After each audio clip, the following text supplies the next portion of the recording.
Amen. André, tu ne crois pas en cette parole, hein? Parce que la manière dont tu réagis à la parole me dit si tu crois ou si tu ne crois pas. Frère, être un leader de famille, c'est aussi bon, hein? C'est bon. Si tu deviens le leader de ta famille, tu vas imposer la volonté de Dieu dans la famille. Tu vas dire à tes frères, tes soeurs, si vous voulez que je vous aide, dimanche, allez à l'église. Si tu vas à l'église, tu me fais une photo devant la chaire de l'église. Tu me dis, grand frère, je suis parti à l'église aujourd'hui. Et puis je t'envoie le sac des rues, ou bien le financement que tu as demandé, je t'envoie ça. Amen. Alors nous sommes bénis d'être en ces lieux. Je suis content de vous voir, de vous retrouver encore ce matin dans la présence du Seigneur. Amen. Et j'espère également que tu es heureux d'être là. Nous sommes en train de partager un thème intéressant, un thème nécessaire, qui est la croissance de l'Église. Amen. Quelqu'un dit avec moi la croissance de l'Église. Alléluia. Et nous n'avons pas encore fini avec ce thème. Parfois je veux changer de sujet. Mais vous voyez, ce n'est pas moi qui décide. Quand le Seigneur nous oriente sur un sujet, nous sommes obligés de rester sur le sujet. Parce que cela signifie que c'est ce sujet qu'il veut pour la saison. Et quand Dieu veut faire quelque chose, il envoie un message spécifique à ce qu'il prévoit faire. Mais je crois que Dieu a l'intention de faire grandir cette église sérieusement. Amen, amen. C'est la raison pour laquelle il nous conduit encore dans ces enseignements. Et nous avons commencé ces enseignements, je crois, il y a plus d'un mois de cela maintenant. Et vous pouvez retrouver tous les enseignements sur les plateformes, les réseaux sociaux. Tu vas sur Facebook, Église, ABMC, Mission d'Alois. Vous allez retrouver tous les messages là-bas. Ou également, vous allez sur YouTube, Pasteur Israël de Kofo. Vous allez retrouver également tous les enseignements sur les différents réseaux. Aujourd'hui, nous parlons de la croissance de l'Église et l'influence. La semaine dernière, nous avons parlé de la croissance de l'Église et la communion fraternelle. Amen. Et qu'est-ce qu'on a dit la semaine dernière? On a parlé de 3 indices importants qui prouvent que nous pratiquons la communion fraternelle au sein de notre Église. Là où il n'y a pas de communion fraternelle, les gens ne restent pas longtemps à l'Église. Quelqu'un reste dans un environnement lorsqu'il a des amis dans l'environnement. Si tu vas quelque part et qu'il n'y a personne comme ami, tu n'as aucune relation dans l'environnement, tu ne seras pas à l'aise, tu ne pourras pas durer dans cet environnement. C'est la raison pour laquelle pratiquer la communion fraternelle au sein de l'Église est un facteur important si nous voulons voir grandir notre Église. Alléluia. Nous avons dit que 3 indices qui prouvent que nous pratiquons la communion fraternelle, c'est quoi? Le premier indice, c'est connaître le nom des frères de l'Église. À l'Église, c'est l'une de nos faiblesses. La plupart des chrétiens ne savent pas gérer le relationnel. Et c'est la raison pour laquelle il y a beaucoup de grâces que nous manquons. La plupart des grâces viendront par vous, par le biais de quelqu'un. C'est pourquoi celui qui ne sait pas gérer le relationnel, même à l'église, bien vrai que Dieu peut-être aurait déposé des grâces sur sa vie, de l'onction sur sa vie, cet homme va se retrouver limité parce qu'il ne connaît pas les bonnes personnes ou bien parce qu'il ne s'est pas connecté avec les personnes que Dieu a mis dans son environnement. Quand Dieu met des gens dans votre environnement, ce n'est jamais par hasard. Ce n'est jamais parce qu'il n'avait rien à faire. Dieu rassemble des gens par rapport à des buts précis qu'il veut atteindre. Donc quand Dieu met quelqu'un dans ton environnement, va vers la personne, souris à la personne, dis-lui bonjour. Comment vous vous appelez? Comment vous vous sentez? Vous habitez dans quel quartier? Moi je suis dans tel domaine. Et vous? Le simple fait de tisser des relations peut faire venir la grâce de Dieu dans ta vie. Ou bien peut manifester la grâce de Dieu dans ta vie. Amen. L'église, les chrétiens aujourd'hui doivent apprendre à faire du relationnel. J'ai dit, un homme assis dans une église représente l'exaucement à une prière. Tu peux prier pour chercher un travail. Seigneur, j'ai déposé ma lettre d'embauche quelque part. J'ai déposé mon projet pour qu'on puisse me financer. Si tu regardes bien dans ton environnement, il y a quelqu'un qui est disposé à exaucer cette prière. Quelqu'un que Dieu a mandaté pour te donner un conseil. Peut-être que ce conseil-là va t'aider à mieux rédiger ta lettre de demande d'emploi. Tu sais pas. Ou peut-être la personne elle-même va te connecter à quelqu'un qui pourra directement t'employer. La personne elle-même va te connecter à quelqu'un qui pourra faire tes projets. Tu pries pour un mariage et tu ne salues personne. Il y a quelqu'un à côté de toi qui connaît la personne qui est réservée pour toi, ou bien qui connaît la personne qui va marcher avec toi. Mais comme tu salues personne, tu es dans ton coin, tu viens à l'église, tu cherches Dieu seulement. Toi, tu cherches Dieu seulement. C'est Dieu, c'est pour Dieu que je suis venu, pas pour les hommes. Donc quand tu finis de parler à Dieu, tu sors. Alors que quand Dieu veut t'exaucer, il t'envoie des hommes. Tu ne parles jamais avec ces hommes. C'est la raison pour laquelle beaucoup de prières ne sont pas exaucées, parce qu'on ne parle pas avec les hommes. Oh, lui c'est un païen. Lui c'est un païen. Il y a des païens, des gens qui ne connaissent pas Dieu, qui sont serviteurs de Dieu. Donc, non, moi je ne parle pas aux païens. Moi je parle seulement aux chrétiens. Et même les chrétiens, là, tu as deux frères en Christ de l'intercession. Vous deux, quand vous attrapez là, c'est parler en langue seulement. Il n'y a pas de discussion un peu plus, je veux dire, sur le plan intellectuel, sur le plan relationnel, sur le plan projet. Il n'y a aucune discussion. Tes deux amis, c'est des parleurs en langue. Dans l'église. Et quand vous êtes assis dans l'église, vous guettez maintenant quelles sont les sirènes des eaux, les soeurs qui attaquent dans l'église. Et tu vois la soeur, la façon dont elle est habillée aujourd'hui, ça c'est un esprit de sirène des eaux. Et c'est toutes vos discussions dans l'église. Tu vois la soeur, la façon dont elle danse aujourd'hui là, ça, il sent qu'elle est en train de séduire un frère. Regarde un frère à côté de toi, dis-lui, apprends à me connaître. On ne sait jamais, je peux t'aider quelque part. Peut-être que je connais quelqu'un qui connaît quelqu'un que tu cherches.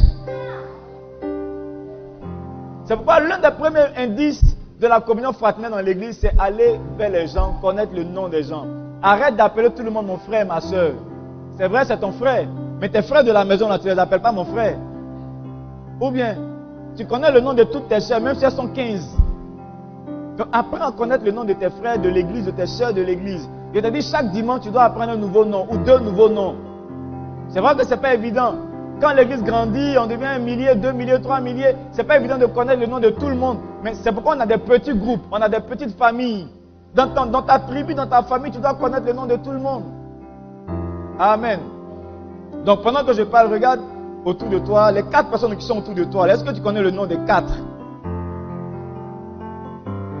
Si tu ne connais pas le nom d'une personne entre les 4, sois un peu humble. Dis-lui, cher frère, le pasteur a parlé, hein? C'est quoi ton nom?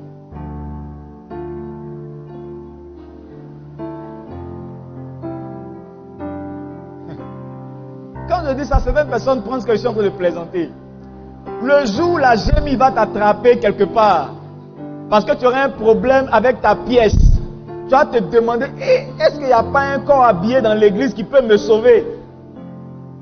Le jour va te prescrire des médicaments bizarres. Tu vas te demander, est-ce qu'il n'y a pas un infirmier ou un médecin dans l'église qui peut régler le problème des faux médicaments m'a prescrit là? On va parler avec les gens. Parle avec des frères spirituels, trop spirituels. Amen. Deuxième indice, c'était quoi? Le deuxième indice, passer plus de temps dans la présence de Dieu. Passer plus de temps avec les frères. Les gens aiment passer du temps dehors, avec les incroyants, ou bien dans les maquis, dans les boîtes de nuit, dans les restaurants. Mais à l'église, ils n'aiment pas passer beaucoup de temps. Vous allez voir tout à l'heure, quand on va rentrer vers 11h05 minutes, tu vas constater que ton voisin commence à regarder sa montre.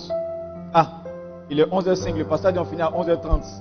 Et il commence à calculer pour voir est-ce qu'on va véritablement finir à 11h30. Parce que les gens sont pressés de quitter l'église. J'ai dit, quand tu aimes quelque chose, quand tu aimes quelqu'un, tu aimes passer du temps en sa présence. Vrai ou faux?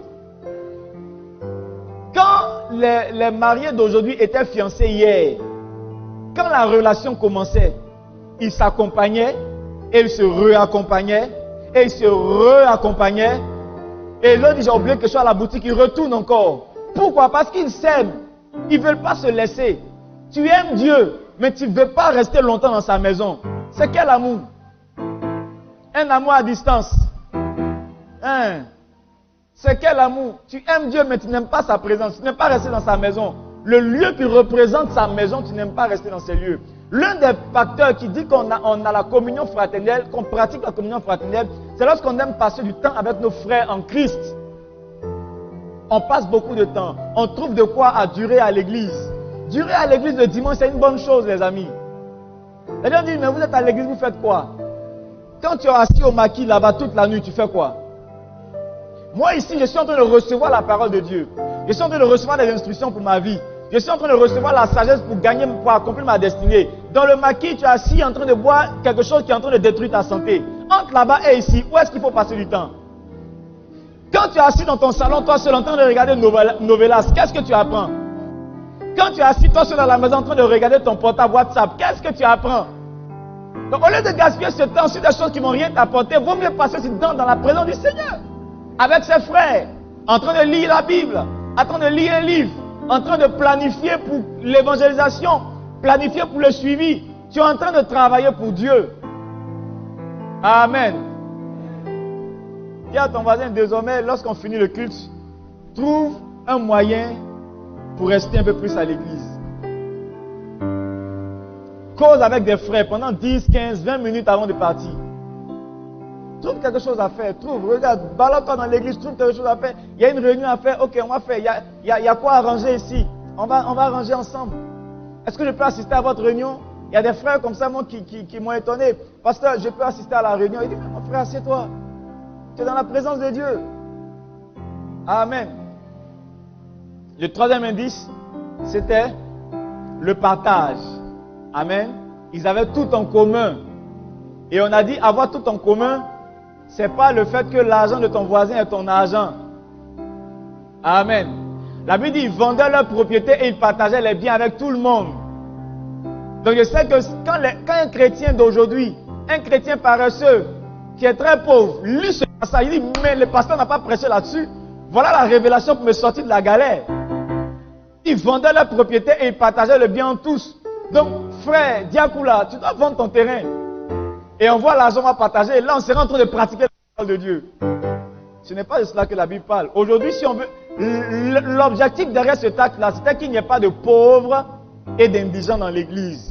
Donc, on a expliqué que la meilleure manière de ne pas avoir de pauvres dans l'église, ce n'est pas de leur donner l'argent. Parce que si tu donnes l'argent à un pauvre, il finira par dépenser cet argent et reviendra encore à sa position de pauvreté. Parce que la pauvreté, ce n'est pas le manque d'argent. La pauvreté, c'est dans la tête. Ça commence dans la tête. Donc, si tu donnes l'argent à quelqu'un qui est pauvre, tu mets de l'argent dans sa poche, il va dépenser cet argent. 2 jours après, il reviendra te dire, c'est vrai, hier tu as vendu ta maison, aujourd'hui il te reste encore une voiture, tu vas la vendre. Donc la meilleure manière d'aider quelqu'un, ce n'est pas lui donner de l'argent, mais c'est lui trouver de quoi à faire. L'aider à se réaliser. C'est pourquoi moi j'aime pas donner de l'argent pour manger. Quand tu viens m'exposer un problème, je n'arrive pas à payer mon loyer, je n'arrive pas à payer ma facture, on n'arrive pas à manger correctement. Je lui demande, tu fais quoi comme activité? En t'aider. Non, j'ai besoin d'argent pour t'aider. Non, ça, c'est pas possible. Si on va t'aider à trouver une activité. Et si on te donne l'argent pour manger aujourd'hui, demain on va le faire. Après demain on va devoir le faire. Demain on va devoir le faire. Le jour où on ne pourra pas le faire, tu vas nous traiter de méchants. Donc la meilleure manière de t'aider, c'est de demander qu'est-ce que tu sais faire. On a une place quelque part là-bas, là, tu vas monter un business, tu as besoin de combien pour commencer? Tiens, va travailler et tu mangeras les fruits forts. Voilà ce que l'église doit faire pour ne pas qu'il y ait d'indigents et de pauvres dans l'église. C'est en cela que l'argent est ton argent, l'argent de ton voisin est ton argent. Pourquoi? Parce qu'il va utiliser cet argent pour aider à créer de la richesse toi-même. Amen. Voilà comment est-ce que l'église manifeste ou bien pratique la communion fraternelle. Frères et sœurs, une église où les frères s'entraident, une église où une tante t'a trouvé du boulot quelque part, une église où un frère t'a sponsorisé, t'a financé dans ton projet, tu n'as pas intéressé pour quitter l'église facilement. Tu es là, c'est ta famille. Tous ceux qui t'ont aidé sont là. À moins que tu sois vraiment quelqu'un de très ingrat. Alléluia. Amen, amen. Croissance de l'église et communion fraternelle. Aujourd'hui, nous abordons encore le thème de la croissance, mais nous parlons aujourd'hui de la croissance et l'influence. Dis avec moi, influence. Je crois que cette série d'études est l'une des meilleures séries d'études parce qu'on touche plusieurs plans en même temps. Et un conseil, c'est que tout ce qu'on partage, tu peux les appliquer dans ta propre vie. Tous les secrets qu'on donne pour la croissance de l'église s'appliquent également à ton succès personnel. Parce que si tu apprends à travailler le relationnel à l'église, tu pourras travailler ton relationnel en dehors de l'église, te faire de bons amis en dehors de l'église et avoir beaucoup de choses. Donc c'est pourquoi il faut bien écouter. Il ne faut pas dire, oh, ça c'est seulement parce que le pasteur veut que l'église grandisse. Ça va t'aider toi-même dans ta propre vie. Matthieu 5, verset 13 à 16. Matthieu 5, verset 13 à 16. C'est notre verset pour aujourd'hui. Si tu l'as trouvé, tiens-toi debout s'il te plaît. Nous allons faire une bonne lecture ensemble.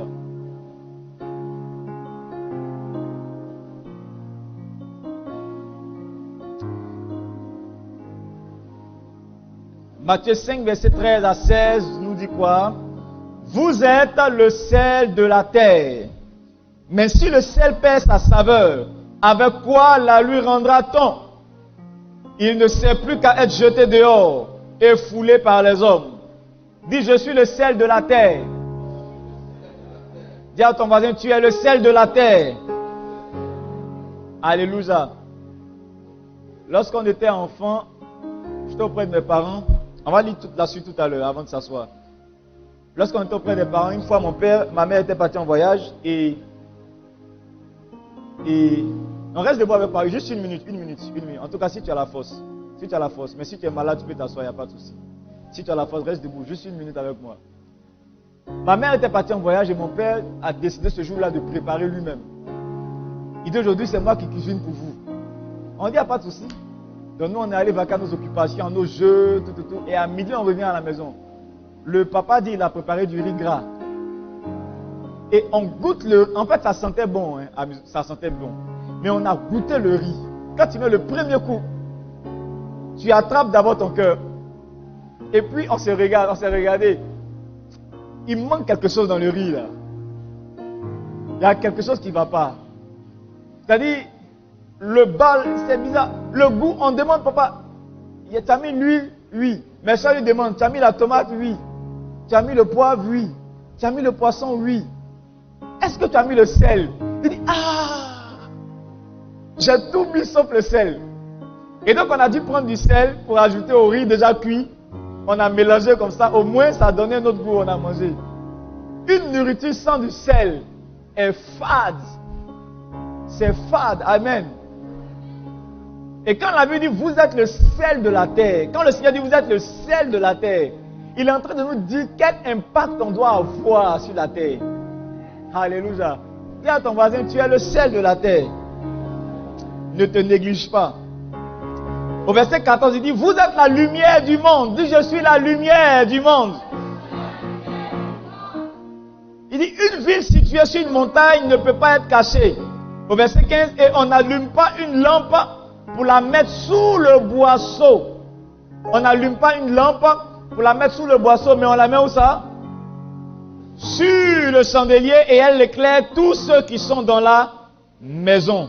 Il dit que votre lumière luise ainsi devant les hommes, afin qu'ils voient vos bonnes œuvres. Que votre lumière luise devant les hommes, afin qu'ils voient vos bonnes œuvres et qu'ils glorifient votre Père qui est dans les cieux. Amen. Que Dieu bénisse sa parole. Vous pouvez vous rasseoir. Il dit, on n'allume pas une lampe pour la mettre sous le boisseau.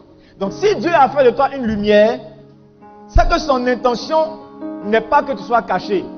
Son intention est que tu sois élevé afin que tu puisses éclairer plusieurs personnes. Alléluia. L'intention de Dieu, c'est que tu puisses éclairer. L'intention de Dieu, c'est que tu puisses impacter. L'intention de Dieu, c'est que tu puisses influencer. Dis à quelqu'un, Dieu t'a créé pour influencer.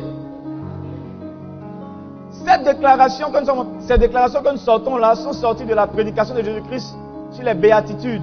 Il parlait des béatitudes. Il dit, vous êtes la lumière. Il parlait à tout le monde et il a parlé aux disciples. Il dit, vous êtes le sel. Vous êtes la lumière. Alléluia. Et il sait exactement pourquoi il a dit ça. Est-ce qu'il y a des disciples dans cette salle? Est-ce qu'il y a un disciple du Seigneur dans cette salle? Je vois pas beaucoup. Je vois certaines personnes qui ne sont pas des disciples. Ils sont assis. Ils disent, bon, je ne sais pas c'est quoi un disciple. Demande à ton voisin, es-tu un disciple du Seigneur? Si tu es un disciple, sache que Dieu a fait de toi le sel de la terre. Alléluia.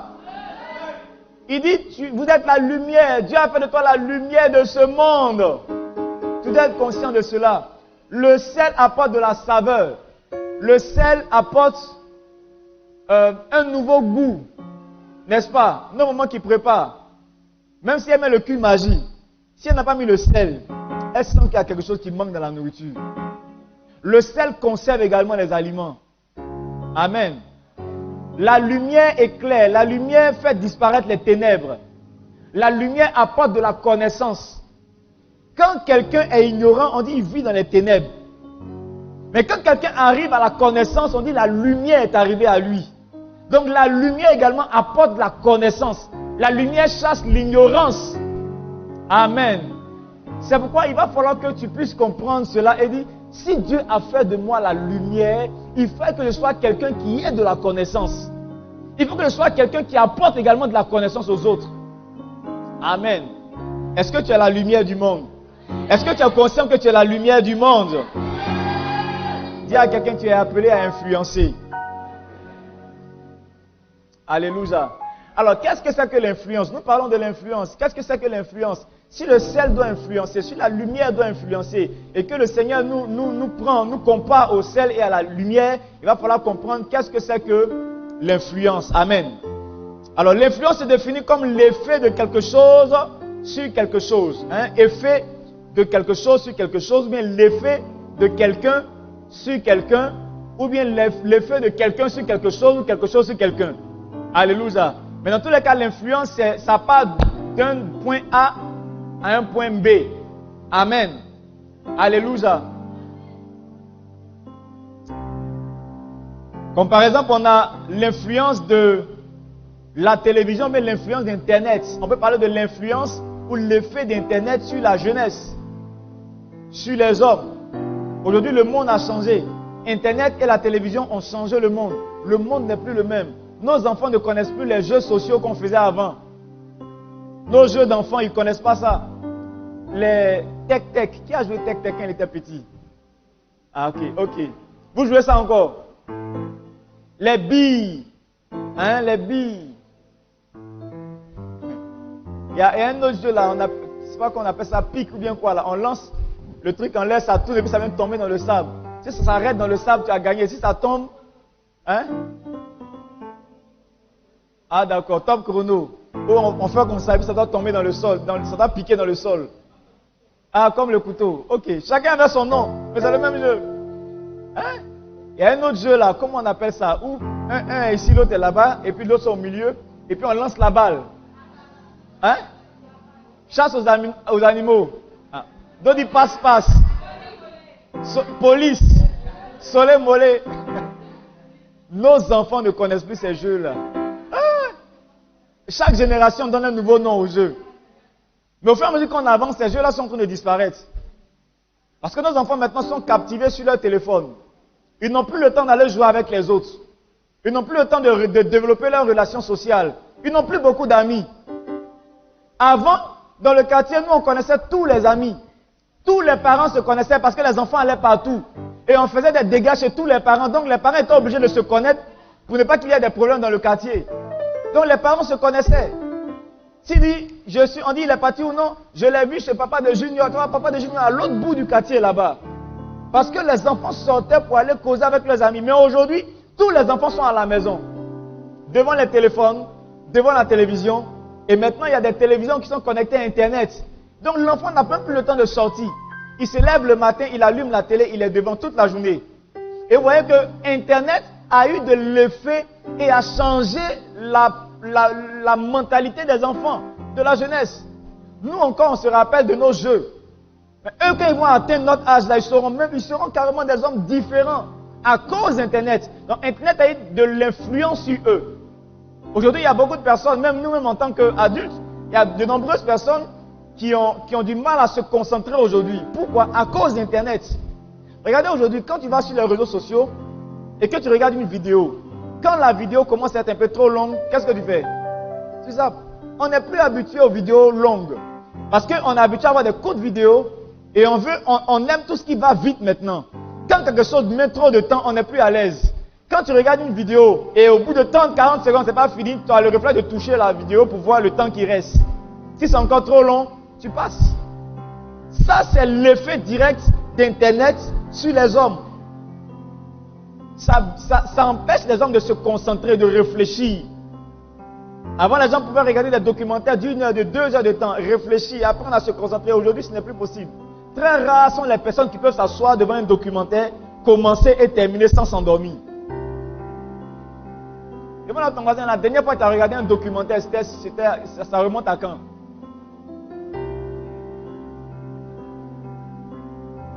Ça remonte à quand? Non, ça c'est loin, on s'en souvient même plus. On peut pas regarder des courtes vidéos où on va rire un peu. Hein? Alléluia. Amen. Donc c'est ça l'influence de quelque chose sur quelqu'un. Amen. La capacité à changer le comportement humain. Cette capacité-là s'appelle l'influence. Capacité à transformer une culture. Capacité à modifier les croyances. Hein? La capacité à changer le système de pensée. Capacité à changer un climat.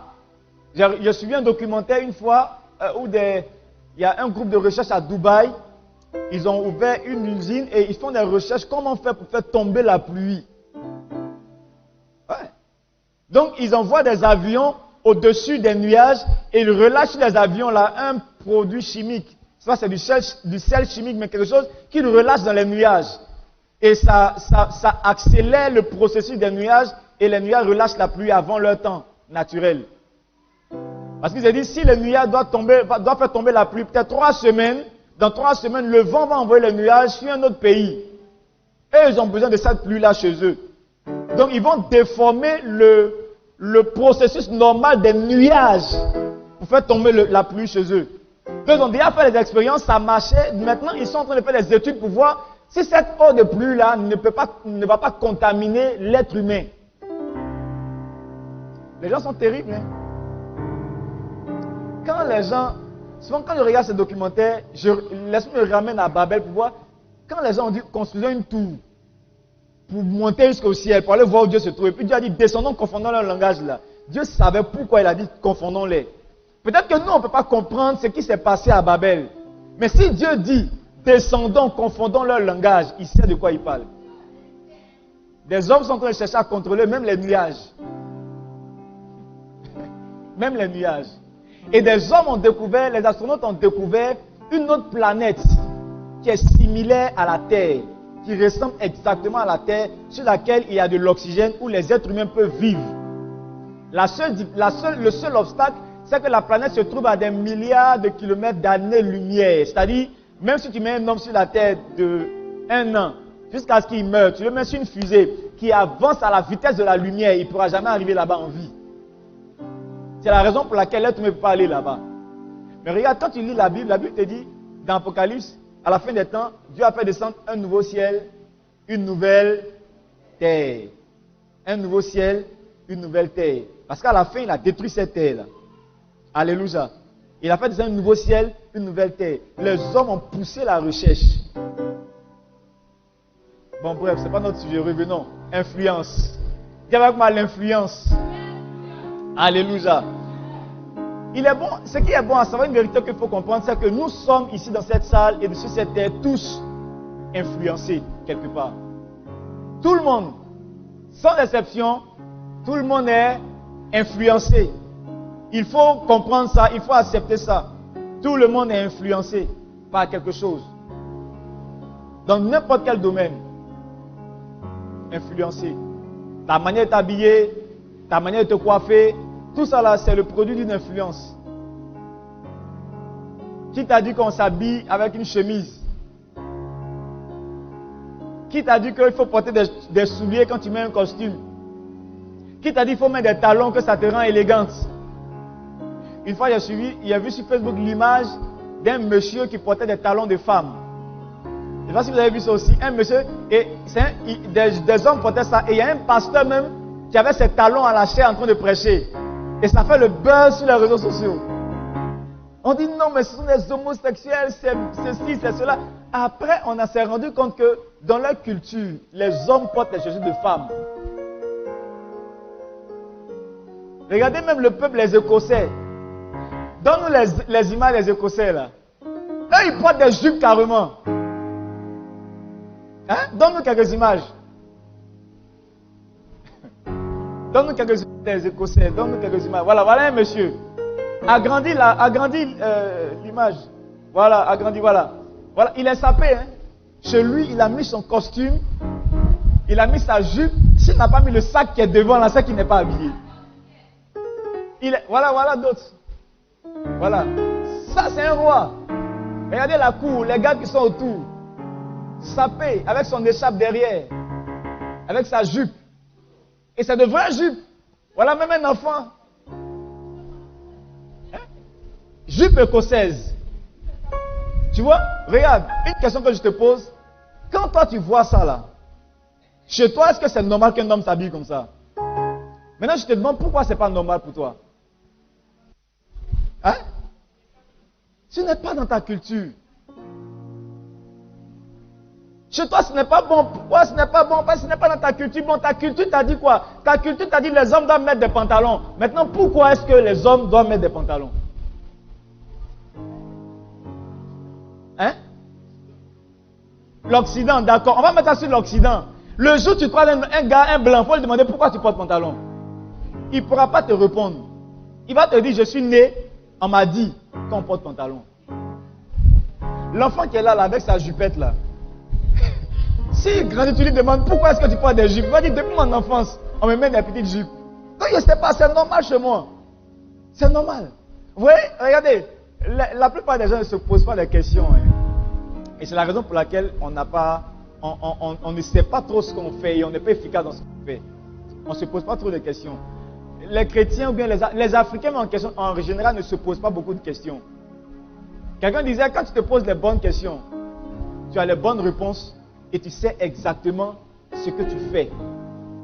Quand tu te poses les bonnes questions, tu peux te défaire de certaines mauvaises influences et être efficace dans ce que tu fais. Moi, j'aime me poser des questions. En Afrique, bizarrement, quand nos enfants nous posent des questions, on dit quoi? Ah, toi tu aimes trop poser des questions, tais-toi. Ah, toi tu fatigues les gens avec tes questions, tais-toi. Parce qu'on n'aime pas. Moi, j'aime poser les questions. Une fois, j'ai demandé à mon père, je l'ai attrapé un jour au salon. Papa, Jésus là, c'est qui? J'étais encore tout petit, je ne connaissais rien. Et Jésus, c'est qui? Il dit, Jésus, c'est le Fils de Dieu. Il dit, ah, Jésus, c'est le Fils de Dieu. Hein? D'accord. Mais Dieu, là, qui l'a créé? Il dit, Dieu n'a pas été créé. Depuis le commencement, il était. Il dit, commencement de qui? Il dit, depuis le commencement de l'être humain, de la création, Dieu était déjà. Il dit, ah, donc lui, il était avant le commencement. Mais il est quitté où? Il a tourné un peu. Il dit, bon, Jésus a son enfant. C'est qui la maman de Jésus? Il dit, la mère de Jésus, c'est Marie. Ah, donc Marie est la femme de Dieu. Il a commencé à le mélanger. Il a parlé à sa femme embêtée. Elle m'a appelé. Il dit, viens, on va t'envoyer à la boutique. Il s'est libéré de moi parce que je lui posais des questions qui l'ont mélangé. Mais vous savez, c'est bon de se poser beaucoup de questions. Quand tu te poses des questions, Dieu t'enverra des révélations pour t'orienter. Quand tu te poses des questions, tu te défais de certaines mauvaises influences, de certaines mauvaises croyances. Alléluia. Je me rappelle une fois, j'ai demandé encore, il a demandé Satan c'est qui? Hein? Est-ce que tu t'es déjà posé cette question-là même? Il est qui? Il est quitté où? J'ai dit, papa, Satan c'est qui? Il dit non, Satan c'est lui qui envoie le mal sur la terre, tout ça. Il dit ok, qui l'a créé? Il dit c'est Dieu qui l'a créé. Il dit ah d'accord, donc, mais si tu as créé Satan, il dit non, quand Dieu a créé Satan, il était Lucifer, il était encore bon. C'était quelqu'un de gentil, il n'était pas mauvais, on l'a créé parfait. Il dit d'accord, maintenant si on l'a créé parfait, comment il a fait? Parce que une fois j'ai entendu, un pasteur a dit que l'iniquité a été trouvée dans son cœur. L'iniquité a été trouvée chez lui. Il dit, l'iniquité, elle a quitté où? Il m'a envoyé à la boutique en même temps. Parce que cette question était trop compliquée pour lui. Mais au fur et à mesure, quand je suis seul, souvent je pose des questions au Seigneur. Seigneur, ça c'est quoi? Seigneur, pourquoi? Ça là, on dit que c'est comme ça. Explique-moi. Pourquoi on dit que c'est comme ça? Le jour où le Seigneur m'a donné une révélation, même sur Lucifer, frère, si ce n'est pas le Saint-Esprit qui te révèle cela, tu vois, ton christianisme, ça va se mélanger. Souvent on est là, on dit, oh, c'est Satan qui attaque tout le monde, Satan met des bâtons dans les roues de tout le monde, met des bâtons dans les roues. C'est Satan qui détourne le cœur des gens. Un matin, lui-même, son cœur a été détourné. Bon, on parle de l'influence. Dis avec moi, influence. Je te ramène, il ne faut pas aller ailleurs. Alléluia. Les bonnes questions nous permettent de savoir et comprendre ce que nous faisons et nous permettent de mieux les faire. C'est vrai que parfois tu ne sauras pas tout dans la vie. Quand tu poses une question, si tu n'as pas eu la réponse, tu laisses tomber. Mais s'il y a la réponse, on te donne la réponse également, tu es sauvé. C'est pourquoi il faut chercher à comprendre qu'est-ce que tu fais dans la vie, pourquoi tu fais ceci, pourquoi même tu viens à l'église, pourquoi tu dois venir à l'église. Si tu as été influencé et que tu viens à l'église naturellement, c'est déjà bon. Mais après, il faut chercher à savoir pourquoi est-ce que je dois aller à l'église tous les dimanches. Aller faire culte là, c'est quoi exactement? Quand tu sais la valeur d'un culte, ta manière de venir à l'église va changer. Quand tu connais la valeur du culte, ta manière même de venir à l'église change. Amen. Une autre influence qu'on a. Tout à l'heure, il a parlé de la manière de se vêtir, n'est-ce pas? Maintenant, en Afrique, on a un symbole de beauté. Pour la femme africaine, quand on dit une femme africaine est belle, quel est le premier critère de beauté qui sort dans ta tête? Hein? Quelqu'un dit son teint. Quelqu'un dit sa forme. Est-ce qu'on a un troisième qui vient naturellement? Ça, c'est les choses qui viennent après. Mais quand en Afrique, on dit une femme est belle, d'autres pensent à la forme en même temps. D'autres pensent au teint en même temps. Et qui nous a dit que quand une femme a des rondeurs, elle est forcément belle? Nous sommes nés, des gens nous ont dit, une femme qui est mince, c'est comme si tu la maltraites. Elle n'est pas belle. Il faut qu'elle soit ronde, grosse, trapue. Là, elle est belle. Quand tu vas en Europe, c'est tout le contraire. Une femme qui est grosse, qui est ronde, n'est pas belle. Chez eux, plus elle est plate, mieux elle est belle. Tu leur demanderas, mais ce critère-là, ils vont te dire non, c'est comme ça chez nous. On ne peut pas expliquer. Donc tu vois que quelque part, tout le monde est sous influence de quelque chose. Tout le monde est sous influence. Ce mouchoir est de quelle couleur? Blanc. Pourquoi? Qu'est-ce qui te fait dire que c'est du blanc? C'est comme ça on appelle ça. L'appellation blanc vient d'où? Pourquoi on n'appelle pas ça Chicago? Pourquoi on n'a pas donné le nom, je ne sais pas, ciel? Pourquoi on n'a pas dit même noir? Et puis on a dit blanc. Tu ne sais pas. On est né, on est parti à l'école, on nous a dit, ça c'est quoi? Tu as dit blanc. On dit, ça c'est blanc, ça c'est noir. Tu as compris? Oui, répète. Blanc, noir, répète. Le jour tu as dit jaune, on t'a tapé. On n'a pas dit jaune, on dit blanc, dis blanc. Blanc, ça là c'est quoi? Rouge, tu as tapé. Dis noir, noir. Ça c'est quoi? Blanc. Ça c'est quoi? Noir. Tu as compris? Oui, va avec. On t'a formaté, on t'a influencé et on t'a laissé partir. Donc nous sommes tous influencés. Dis à ton voisin, tu es influencé. Tu es influencé. Il y a toujours quelque chose qui t'influence, qui conduit ta vie. Alléluia. C'est pourquoi il est important de comprendre. Il est important de comprendre le pouvoir de l'influence sur un peuple, le pouvoir de l'influence sur une nation et le pouvoir de l'influence également dans l'église. Dans l'église. Amen. Maintenant, est-ce que, par exemple, tout ce que je suis en train de dire, est-ce que c'est mauvais d'avoir reçu une éducation? Parfois on dit c'est éducation, c'est la mode, c'est la tendance, tout ça c'est l'influence. Est-ce que c'est mauvais d'avoir été influencé comme nous sommes aujourd'hui? Est-ce que, par exemple, toutes nos femmes veulent ressembler aux femmes de l'Europe avec des cheveux, hein? Faux cheveux, faux ongles, faux cils, faux quoi encore? Faux teint, faux couleur des yeux, faux corps. Est-ce que tout ça, est-ce que je suis en train de dire que c'est mauvais? Non. Ce n'est pas ce que je suis en train de dire. On a déjà été influencé, on a accepté que c'est joli comme ça. Amen. Ce que je suis en train de dire, c'est qu'il faut chercher à comprendre ce que tu fais, ça vient d'où? Ce que tu fais, ça vient d'où? Pourquoi je fais comme ça et je ne dois pas faire comme ça? Quand tu comprends cela, alors tu es plus efficace dans ce que tu fais et tu obtiens plus de résultats. C'est de cela que je suis en train de parler. Amen, amen. Oh, il y a tellement d'exemples que j'ai voulu citer, mais bon, on va passer. Ça, c'est juste l'introduction. C'est l'introduction de l'introduction. Amen. Maintenant, Dieu nous a créés en tant que le sel de la terre. Et on a dit l'une des caractéristiques du sel, c'est qu'elle apporte du goût, elle apporte de la saveur, elle apporte de l'influence. Alléluia. De l'influence, de l'impact. Donc quand Dieu dit nous sommes le sel de la terre, il attend à ce que nous ayons de l'impact et de l'influence de notre société. Lorsque tu arrives quelque part, tout le monde doit savoir que tu es arrivé quelque part. C'est ça avoir de l'influence. Si Dieu a fait de toi le sel de la terre, la lumière du monde, quand tu arrives, on doit savoir que la lumière est arrivée. Amen. Regardez, je donne un exemple. Quelqu'un vient m'aider. Qui vient m'aider? Administrateur, viens m'aider s'il te plaît. Débranche le projecteur qui est là, s'il te plaît. Ok. Maintenant, attends, tu vas le rebrancher. Tu vas le rebrancher. Voilà. Alors, regardez, ça c'est un projecteur, n'est-ce pas? C'est un projecteur, amen. Ok. Il y a des ampoules à l'intérieur. Amen. Il faut le brancher.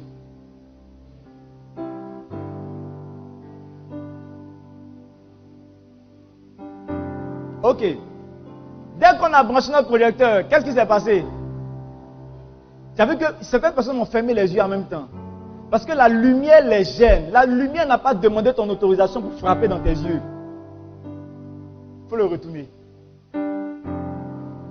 Voilà. Merci.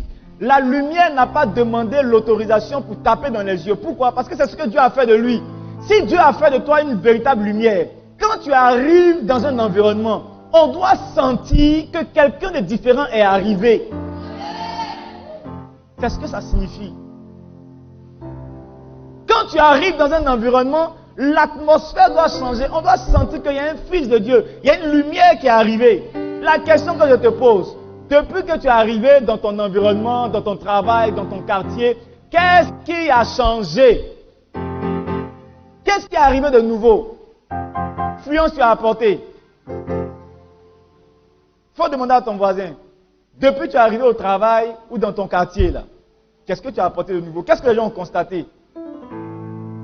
Depuis que tu es arrivé dans la cour, est-ce que les gens ont constaté qu'il y a quelqu'un qui prie chaque matin à 5 heures? Est-ce qu'on constate qu'il y a quelqu'un qui prie chaque matin? Quelqu'un qui prie chaque soir? La cour était calme, mais depuis que la dame est arrivée, il y a des prières dans la maison maintenant, dans la cour. Est-ce qu'on constate que depuis que tu es arrivé, il y a de la musique chrétienne qui joue chaque jour dans la maison, dans la cour? Il y a des messages qui jouent chaque jour dans la cour. Il y a des chrétiens qui arrivent dans des endroits et ils passent inaperçus. Je me demande si Dieu a véritablement fait de toi une lumière. Alléluia.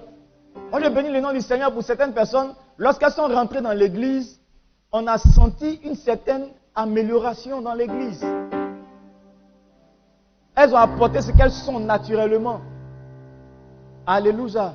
Elles ont relâché ce qu'elles sont naturellement. On a senti un peu plus de vie. On a senti un peu plus d'engagement. On a senti un peu plus de ferveur quelque part. Parce que quelqu'un est arrivé avec sa lumière. Quand tu es rentré dans cette église, depuis que tu es rentré dans cette église, toi-même quand tu regardes ta vie et puis tu regardes l'église, est-ce qu'il y a un petit changement? Est-ce que l'église m'a grandi un peu? Juste un peu, d'une demi-personne. Même si demi-personne n'existe pas. Amen. Aujourd'hui, je suis venu appeler des hommes qui sont des lumières. Amen. Des hommes et des femmes qui sont du sel. Amen. La lumière révèle ce qui est caché. La lumière montre le chemin. La lumière permet de voir avec plus de précision. La lumière arrive, les ténèbres disparaissent. Quand tu arrives quelque part, dans ta maison, depuis que tu es chrétien, dans ta famille, est-ce que des hommes arrivent à la connaissance de certaines vérités? Une fois, j'ai dit à ma mère, je dormais, j'ai fait un songe. Et le Seigneur me montre comment dans la famille de ma mère, il y a un esprit qui travaille pour briser les couples. Et il m'a fait défiler la vie de tous mes oncles. Mariés, divorcés. Mariés, divorcés. Mariés, divorcés. On rentre dans la vie de mes tantes. Il me montre mariés, divorcés. Mariés, divorcés. Et je fais le lien entre elles toutes. Et il me montre ma mère. Elle est mariée. Et arrivé à un certain moment, son foyer a commencé à basculer. Mon père a commencé à être tenté dehors. Il a commencé à tourner. Ses yeux ont commencé à tourner. Et le Seigneur me dit, la seule chose qui a fait que ton père est revenu auprès de ta maman, c'est parce que ta maman était une femme de prière. C'était une femme de prière. Oh ma mère, tu ne joues pas avec elle. Tu es sorcier, tu t'attaques à elle, tu tombes. C'est une femme de prière jusqu'à aujourd'hui. Et donc elle priait, elle ouvrait les églises, elle a ouvert des églises à Saint-Fra, à Conefla, dans les villages aux alentours. Elle partait, elle ouvrait les églises. Donc cette vie de prière là, a fait que mon père a tourné un matin, il s'est levé, il est venu s'asseoir à la maison. Elle dit, il y a quoi? Il dit, non, il n'y a rien, je suis venu à la maison. Et il me montre la vie maintenant de mes soeurs. Il me dit, voilà quelle difficulté que celle est en train de vivre. Voilà une autre difficulté. Et il me dit, toutes celles qui ne vont pas véritablement s'attacher sérieusement au Seigneur ne vont jamais connaître le bonheur dans le mariage. Donc j'appelle ma mère, je lui dis, voilà ce que Dieu m'a dit. Elle me dit, oh, exactement, j'ai reçu la même chose. Et donc j'ai appelé mes soeurs, je leur ai donné le message, voilà ce que Dieu m'a dit. Voilà ce que Dieu a dit par rapport à vous. Tu prends mes frères, également pareil, leur vie de foyer là, c'est comme ça. Tous mes frères. Et je leur ai tous dit, voilà ce que le Seigneur m'a révélé. Voilà ce que vous devez faire si vous voulez avoir une famille stable. Quand tu es un fils de Dieu, quand tu es une véritable lumière, arrivé à ce moment, tu dois apporter de la connaissance dans la famille. Tu dois pouvoir dire à telle personne, toi, voilà pourquoi ta vie là, ça ne marche pas. Voilà ce que le Seigneur m'a révélé. Et quand tu t'approches de lui, il voit ses défauts. Il voit ce qui ne fonctionne pas et il se corrige. La lumière. Qu'est-ce qui a changé dans ta famille depuis que tu as donné ta vie à Jésus? Qu'est-ce qui est arrivé de nouveau? Est-ce que les gens sont parvenus à la connaissance? Quand on devient chrétien, généralement les chrétiens, lorsqu'on est chrétien, on dit Seigneur, donne-moi, donne-moi, donne-moi, donne-moi, donne-moi, donne-moi. Alors que le christianisme n'est pas une religion où on vient s'asseoir seulement pour recevoir. Le christianisme, c'est une religion d'action. Quand on devient chrétien, automatiquement, Dieu nous envoie vers les autres. C'est une religion où on va vers les autres. Quand Jésus-Christ est venu sur la terre, lorsqu'il a commencé son ministère, il ne s'est pas assis avec son onction. Il a commencé à recruter des gens. Il a commencé à influencer les gens. Il a appelé Pierre, il dit Pierre, suis-moi. Il a appelé l'autre, suis-moi. Je ferai de vous des pécheurs d'hommes. Il a commencé à influencer les gens. Mais nous, les chrétiens d'aujourd'hui, quand on vient au Seigneur, on ne cherche pas à influencer, on cherche à recevoir. Et quand on demande, le Seigneur d'abord le royaume des cieux. Et toutes ces choses vous seront données par-dessus tout. On dit, Seigneur, on a compris, hein, mais donne-nous d'abord. Tu es appelé à avoir de l'influence. Tu es appelé à aller vers les autres. Tu es du sel ou tu n'es pas du sel? Tu as la lumière ou tu as une ampoule? Parce que aussi être une lumière et être une ampoule, c'est deux choses différentes. Le projecteur là, c'est une ampoule, il était éteint tout à l'heure, il n'a pas gêné quelqu'un. Il y a des chrétiens ampoules. Ils arrivent, ils sont chrétiens, mais ce sont des ampoules. La Bible dit, si le sel perd sa saveur, avec quoi on va lui rendre cette saveur? Alléluia. Demande à ton voisin, es-tu véritablement le sel dont le Seigneur parle? Il dit, quand tu es le sel de la terre, quand tu es la lumière du monde, même quand tu es élève, tu rentres au lycée. Dans ton lycée, tu crées une cellule. Quand dans ta classe, les gens bavardent, tu ne bavardes pas avec eux. Quand dans ta classe, tes amis sont en train de planifier le plan de tricherie du prochain devoir, tu ne te mets pas dans ce plan-là. Parce que tu es la lumière, c'est toi qui dois apporter la lumière. C'est toi qui dois révéler ce qui est mauvais. Amen. C'est très important. C'est très important. Alors pourquoi il faut avoir de l'influence? 2 points rapides et on termine ce matin. Pourquoi tu dois avoir de l'influence? Pourquoi est-ce qu'il est important de travailler pour avoir de l'influence? La semaine prochaine, on verra comment avoir de l'influence. Qu'est-ce que tu dois faire pour avoir de l'influence? Que faire? Alors aujourd'hui, pourquoi tu dois avoir de l'influence? 1. Tu dois avoir de l'influence parce que ton influence te donnera de la valeur. Ton influence te donnera quoi? De la valeur. Écoute-moi, écoutez-moi église. La saveur du sel ne sert à rien au sel lui-même. Je reprends. La saveur du sel ne sert à rien au sel lui-même. Ça veut dire que le sel ne peut pas s'impacter avec sa saveur. Le sel ne peut pas s'influencer avec sa saveur. La lumière ne peut pas s'influencer avec elle-même ce qu'elle est. Alléluia.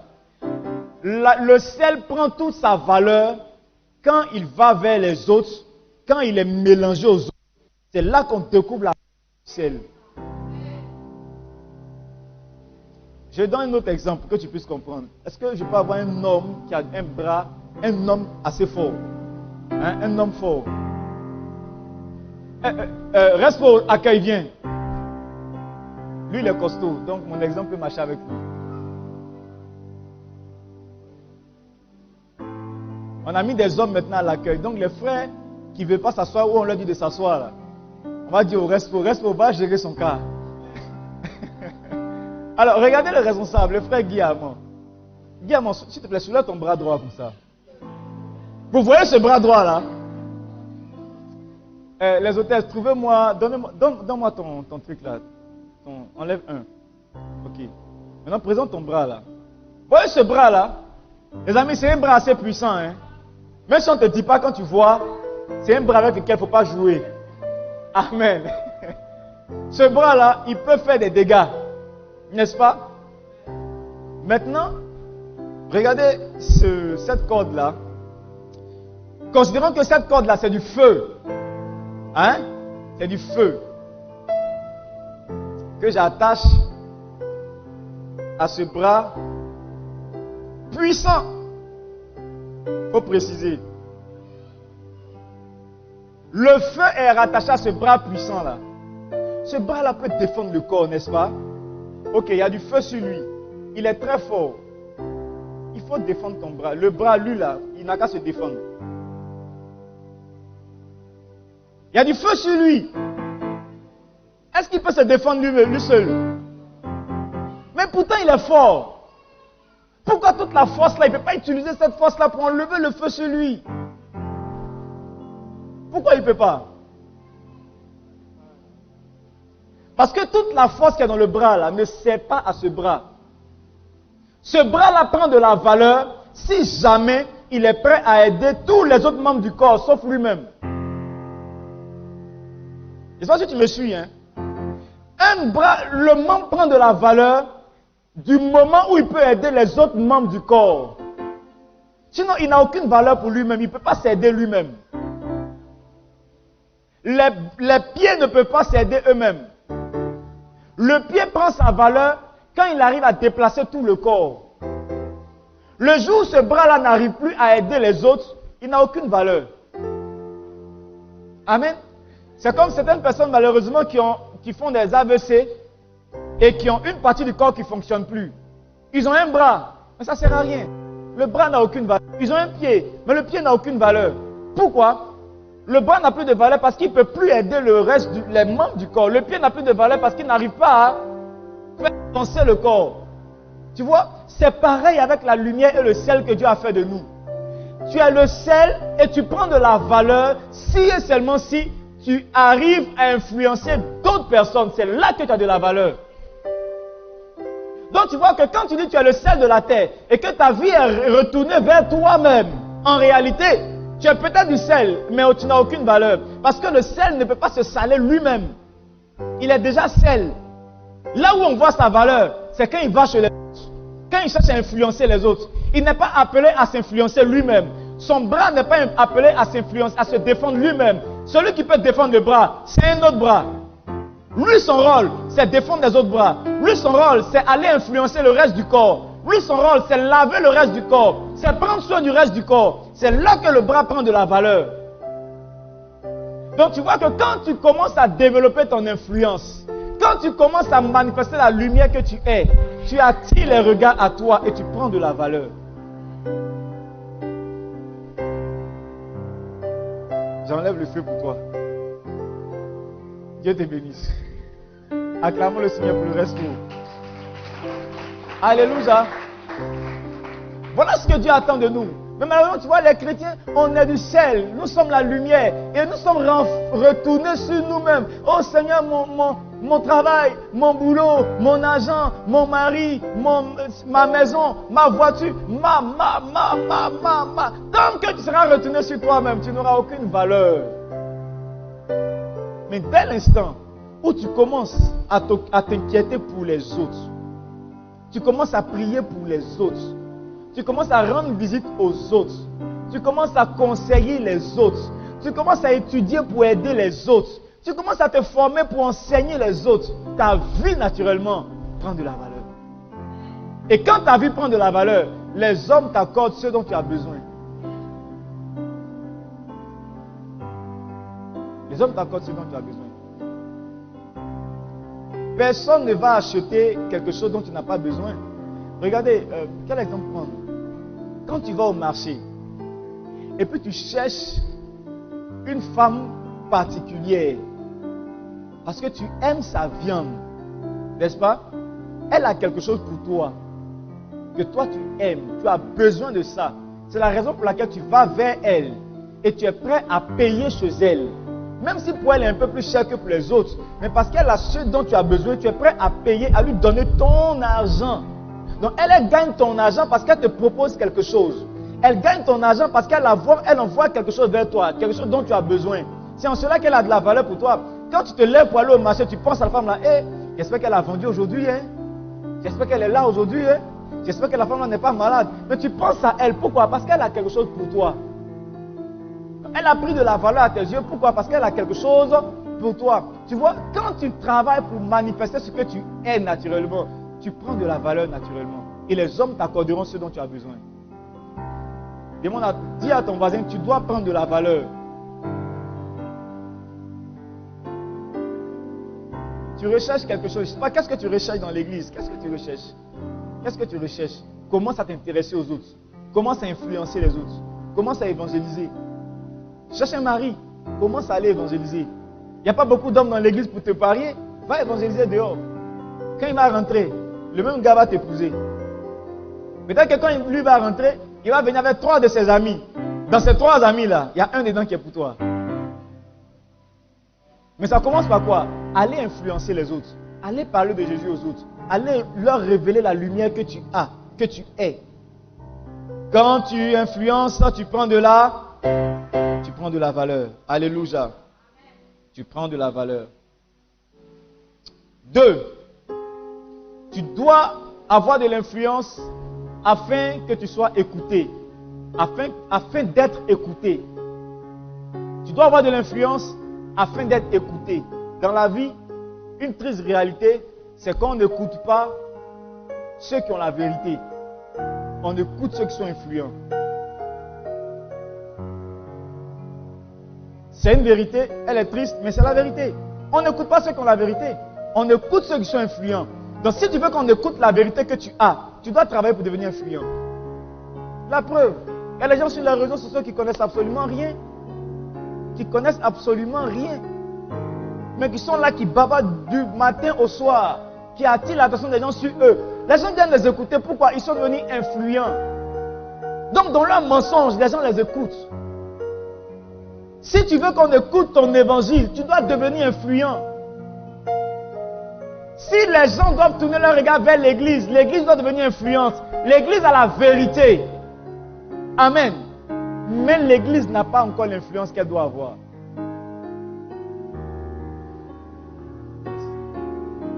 Quand l'église aura l'influence qu'elle doit avoir, frères et sœurs, on ne va pas trop parler. Tu vas pas trop, quand tu vas avoir l'influence que tu dois avoir, tu ne vas pas trop parler pour dire à quelqu'un, allons à l'église, pardon, donne ta vie à Jésus. Lui-même, quand il te regarde, lui-même te dit, pardon, dis-moi, je te vois toujours passer là. Je vais partir avec toi un jour pour voir là où tu vas. Parce que tu as de l'influence. Imaginez un matin qu'on dise que, je ne sais pas, il y a quel star à Daloa ici? On dit Didier Drogba a décidé de devenir chrétien et lui il veut prier à ABMC Daloa. Donc chaque dimanche matin, il va quitter Abidjan pour venir prier à ABMC Daloa. Frère, il ne va pas dire à quelqu'un, donne ta vie à Jésus. Les gens m'ont dit, tu vas où? À Daloa. Nous on dort là-bas samedi soir, on t'attend. L'église où tu vas prier là, nous tous on vient là-bas. Une fois, il y a un pasteur qui rendait un témoignage. Il dit qu'ils sont partis au Nigeria pour faire une croisade d'évangélisation. Et pendant qu'ils étaient sur le podium en train d'adorer, il y avait le président qui était là, George Weah, qui était avec eux. Et pendant qu'ils ont commencé à adorer, là, eux, ils se sont mis en genoux, ils priaient. Hein. Mais quand le président s'est mis en genoux, il a dit, son genou de président, là, c'est pas la même chose avec lui, son coucher même. Et quand le président s'est mis en genoux pour adorer, l'atmosphère a changé. Tu sens que c'est quelqu'un d'influent qui s'est mis en genoux. Tout le peuple devant s'est couché par terre. On dit, si le président est en genoux, nous, on fait quoi debout? Nous, on fait quoi debout? Si le président a mis ses genoux sur la terre, sur la poussière pour adorer Dieu, nous, on fait quoi debout? On a qu'à se coucher en même temps par terre. Il a de l'influence. Il a dit, quand tu auras de l'influence, tu ne vas pas faire trop d'efforts. Ton bonjour, sois béni. Ça suffit pour gagner la journée de certaines personnes. Yes. On écoute ceux qui ont de l'influence. On écoute ceux qui ont de la hauteur. À chaque fois que Jésus-Christ devait prêcher, il s'assurait de prendre un peu de hauteur. Il montait soit sur la barque, il partait sur la montagne, mais il prenait un peu de hauteur. Tu veux qu'on écoute ton évangile, tu dois prendre de la hauteur. Mais si les gens ont des problèmes, toi aussi tu as des problèmes, ils pleurent, tu pleures. Ils ne mangent pas, tu ne manges pas. Et puis tu viens lui dire Jésus-Christ est fidèle. Ton Jésus-Christ est fidèle, là, ça sonne comme un jus dans ses oreilles. Parce que si tu dis Jésus m'aime, moi Jésus m'aime, et toi? Parce que nous deux, ça fait 2 jours on n'a pas mangé. Nous deux, on est en train de mourir de faim. Tu dis c'est moi, il aime. Et toi-même, tu me vois le message là. Toi, il ne t'aime pas. Mais s'il t'aimait, tu devais avoir de la nourriture pour m'envoyer. Tu devrais avoir de la nourriture pour m'envoyer. Là, si tu m'envoies la nourriture, je sais que vraiment, Jésus t'a laissé un message pour moi pour me dire qu'il m'aime. Mais tu as faim. Moi, je sais que tu as faim. Et tu viens me dire que Jésus-Christ m'aime. C'est la raison pour laquelle le message ne passe pas. Ça ne passe pas. Ça ne passera pas. Dis à ton voisin, tu dois avoir de l'influence. Afin d'être écouté. Alléluia. Si Dieu a fait de toi une lumière, c'est pour que tu puisses monter. C'est pour que tu puisses monter. Dis à ton voisin, je vais monter. Dans cette saison, tu vas monter, tu vas gagner en influence. Alléluia. Ta lumière brillera au nom de Jésus. Ta lumière ne sera pas cachée sous une table. On n'allume pas la lumière pour la mettre sous le boisseau. Ta lumière sera sur les hauteurs. Et tu vas éclairer toute ta famille au nom de Jésus. Tu éclaireras ta région au nom de Jésus. Alléluia. Tu éclaireras ton service et tes enfants au nom de Jésus. Dis, je serai élevé. Alléluia. À partir de cette saison, toute destinée qui était cachée sous les tables, sort des tables au nom de Jésus. Toute destinée qui avait été cachée, toute celle qui avait été étouffée, retrouve sa saveur au nom de Jésus-Christ. Tu sors de toute cachette dans laquelle on t'a emprisonné au nom de Jésus-Christ. Ta lumière brillera, les hommes verront ta lumière. Les hommes verront le potentiel qui est en toi. Et les hommes seront attirés vers toi au nom de Jésus. Alléluia. Je commande un repositionnement divin au nom de Jésus. Là où ta destinée avait été rabaissée, l'Éternel te redonne de la hauteur au nom de Jésus. Là où un esclave avait pris ta place de roi sur le trône, je commande un repositionnement au nom de Jésus. Et tu retrouves ta place sur le trône qui t'a été réservé au nom de Jésus-Christ. Personne ne pourra te voler ta hauteur au nom de Jésus. Tu sors des bassesses au nom de Jésus. Tu sors de la médiocrité au nom de Jésus. L'Éternel t'élève, l'Éternel t'élève, l'Éternel t'élève. Au nom de Jésus-Christ de Nazareth. Dis avec moi, je sors de la bassesse et je prends de la hauteur. Je sors de la bassesse et je prends de la hauteur. Ma lumière illumine des nations. Ma lumière illumine ma famille. Au nom de Jésus. Un esprit d'influence est en train de descendre sur ta vie à partir de cette saison. Le domaine dans lequel le Seigneur t'a déposé, tu vas commencer à influencer le domaine au nom de Jésus. Les hommes vont commencer à voir quelque chose de différent en toi au nom de Jésus. Là où tu t'es passé inaperçu, à partir d'aujourd'hui, ta lumière va s'imposer au nom de Jésus. Dans les ténèbres, ta lumière brillera au nom de Jésus. Alléluia. Là où ta voix avait été réduite au silence, je suis en train d'entendre ta voix commencer à porter au nom de Jésus.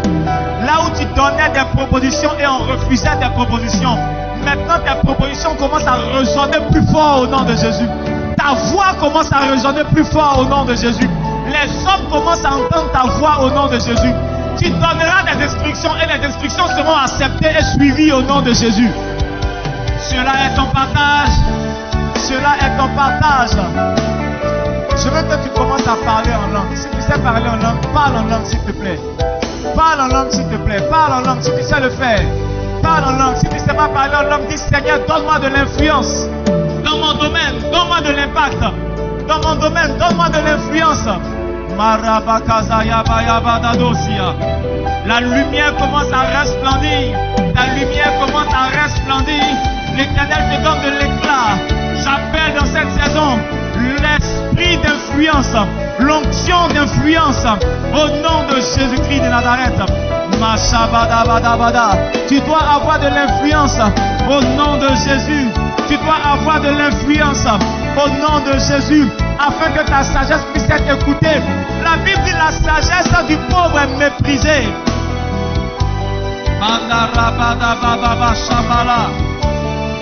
Tu dois avoir de l'influence afin que ta sagesse soit prise en considération. L'Éternel t'accorde de l'influence. L'Éternel t'accorde de l'influence. Ce n'est pas tes performances qui comptent, mais c'est qui tu es qui compte. C'est qui te coûte qui compte. Alléluia. Manarabadabaya. À partir d'aujourd'hui, ton audience change. Mandelebosa. L'Éternel te rapporte des hommes influents.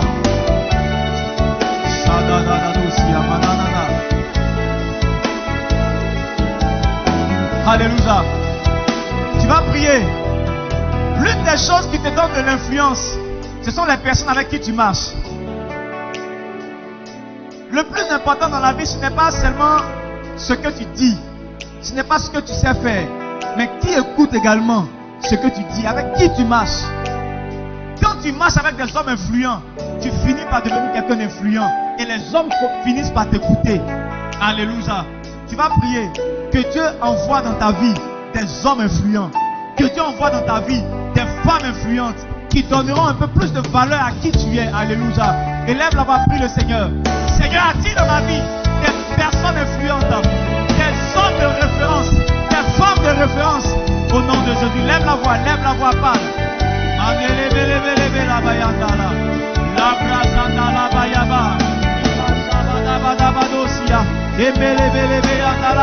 Les hommes vont commencer à t'acclamer à cause de la position d'influence que le Seigneur t'accordera. Les hommes vont apprécier ce que tu diras à cause de la position d'influence que Dieu t'accordera. Tu entres dans une phase d'influence. À partir de cette saison, tu rentres dans une phase d'influence. Au nom de Jésus, je vois des Gédéons qui s'élèvent et qui commencent à influencer la nation.